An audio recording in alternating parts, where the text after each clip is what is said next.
So Trump is definitely responsible for Charlie Kirk's death. I'm not saying Israel didn't do it or Tyler Robinson didn't do it. They probably both helped. They probably had their parts to play. But no matter how you think it happened, Trump is responsible. Trump is involved and is responsible no matter which way you slice it. So let's go over all the different options. Um, I know that Candace Owens is recently kind of spearheading the blame Israel, or let's find out how much Israel is involved. Although I did hear from Sammy Obeid, the comedian, that Netanyahu tweeted about it, about Charlie Kirk's death, the exact same minute Trump tweeted about it, and that minute was a little too early, suspiciously too early, something like that. And there's a lot about uh, Charlie Kirk shilling for Israel and then, you know, backing away from that or having a turn of heart about that could have seriously got him killed. Candace Owens even goes so far as to say that she's not going to let this go, over her dead body, and she knows that can be arranged, and is seeming to be like she's pretty much on the case there. And it's weird as it is to agree with Candace Owens, even a broken clock is right 2 times a day, and even though she's wrong about every other thing, she is right about Gaza being a genocide, and she's right about them lying to you about Charlie Kirk's death. Um, Again, not that it's only Israel, but Israel could very likely be involved as much as the Epstein files are involved. I've been saying Trump is the most likely culprit because he stands to gain the most. It advances his trans agenda. He has a whole, I mean, his whole anti-trans agenda. He has a whole anti-trans agenda that was ready to go. That he's trying to start some type of civil war too in America for Putin to hurt America, to destroy America, and to keep America out of Putin's World War III. It distracts from the Epstein birthday card, and it sends a message to Charlie Kirk for having questioned him about Epstein, sends a message to all his supporters that he demands absolute loyalty. You can't even spend one weekend questioning about Epstein. And of course, when Charlie Kirk came back from that weekend and seemed all threatened and said, I'm just going to trust my government. Well, if we go through the trust your government explanation, first of all, I think Trump has the most to gain. It fits all Trump's agenda, so that's why Trump is the most likely culprit. Whether he arranged it or not, or just set the conditions for it and had all this stuff ready to go for when it happened, that's a little bit debatable. We can probably find out one way or the other what actually happened. And you have to give credit to Putin probably having everything ready to go for Trump for when it happened. And if you want to go the trust your government route, although when Charlie Kirk said that, he sounded like he'd been recently threatened, which is supported by everything Candace Owens is saying now. Um, if you want to go the trust your government route and try to blame trans people, because that's what their whole agenda was. That's what they did first. They blamed someone named Sky Valadez, a trans person named Sky Valadez, who they had all this, 4chan, but it wasn't just 4chan. 4chan coordinated accounts talking about this person and spreading similar lies with interesting variations about what the song name was. Charlie Kirk is dead at 31, Charlie Kirk is dead to me, or Charlie Kirk's death is not enough for me. Like, those would be three different songs someone would post a month ahead of this. Anyway, they were all promoting that idea, and lots of different channels and journalists, like journalistic outlets, were repeating this information. And that's a whole network of disinformation that's probably ready to go for anything Putin and the KGB and the Timu KGB, the FBI, put out there. But according to their anti-trans narrative, it's Sky Valadez until Tyler Robinson confesses, and then Tyler Robinson is Sky Valadez, according to certain trolls, for a few minutes or an hour or so anyway.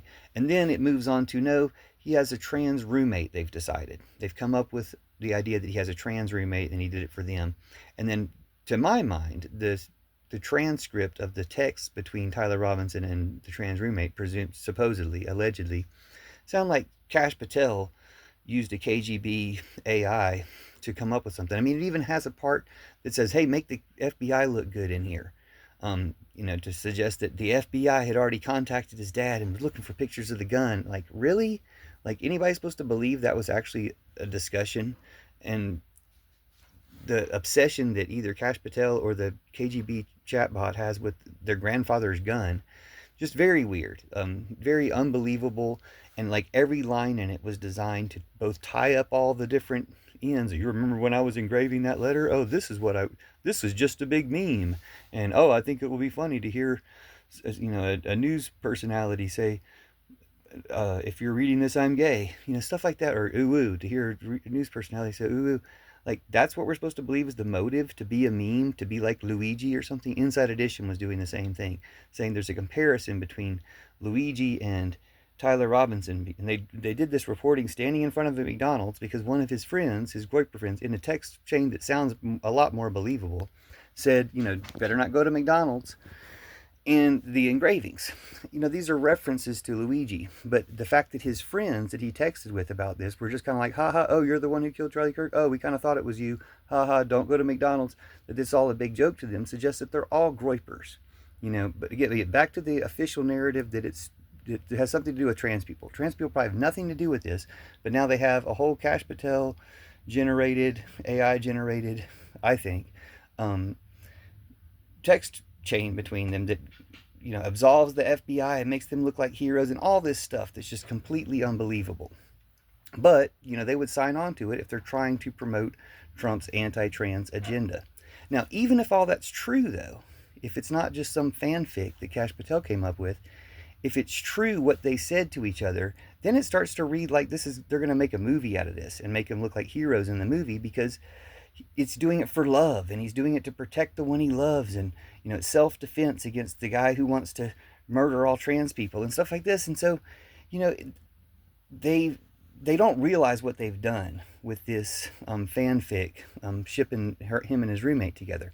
But anyway, if that's the case, even if it is some type of uh, love, romance, passion killing, whatever you want to call it, um, crime of passion, even if it is something like that, then, you know, Trump still is the one who's demonizing trans people so much to begin with. Trump's the one who wants to start a civil war by attacking the most vulnerable community we have, trans people, and set the stage for this anyway.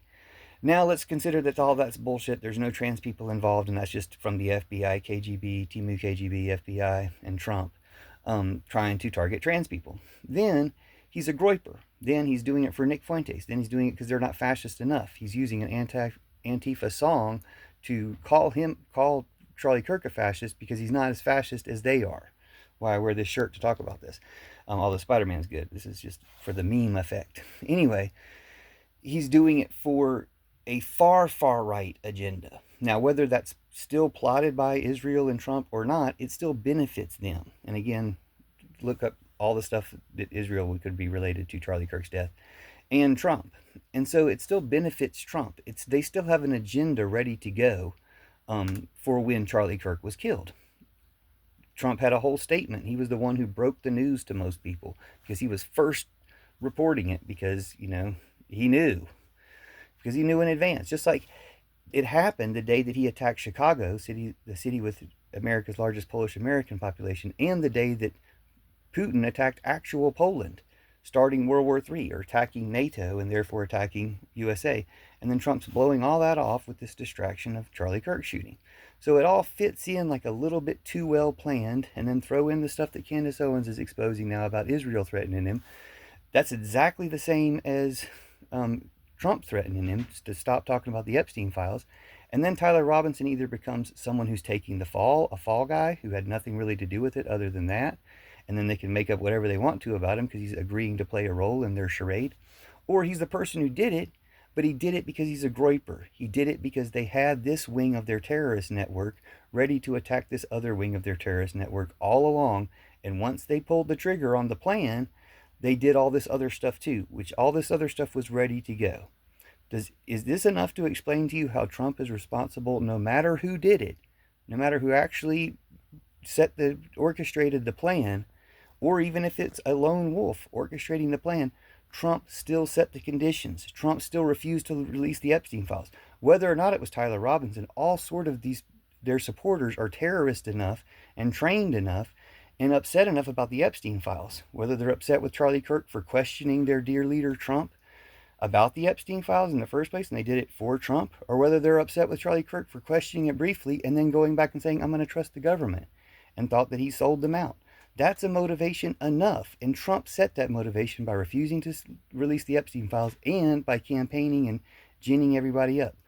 This doesn't even include the threats on HBCUs, just like the threats on individual black people and school kids after Trump took power the second time, they just unleashed all these threats on black people who had nothing to do with this, no matter which way you see it. But they've already got a plan to include them because it's all part of their plan to start Civil War II in America. So let's stop that plan. If you're mad about it, be mad at Trump and Putin, his master, and Netanyahu, Putin's other slave in this situation, who they're all using this against us.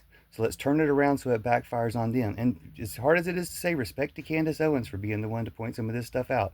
Although I was pointing it out days before, I'm glad she has a platform, and I hope we keep her safe, and Sky Valadez, and everyone else who's been involved in this, who's in no way guilty, when actually it's Trump and Putin who are guilty, and Netanyahu. Thanks, and let's stop these evil guys. And we can stop a lot of other evil by stopping these evil guys. Not just get justice for Charlie Kirk. We can stop a lot of other evil by stopping Trump and Putin and Netanyahu. So let's do it. They're the bad guys here. Thanks. See you soon.